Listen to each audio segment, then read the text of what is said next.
kasya sa ating dalawa.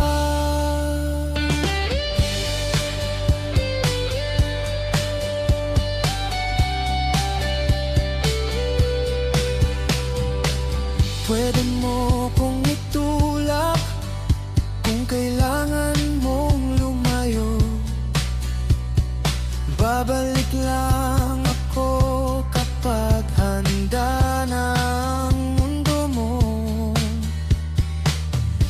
Hindi ko hahabulin ang di pa handang mahalin. Mas masarap marinig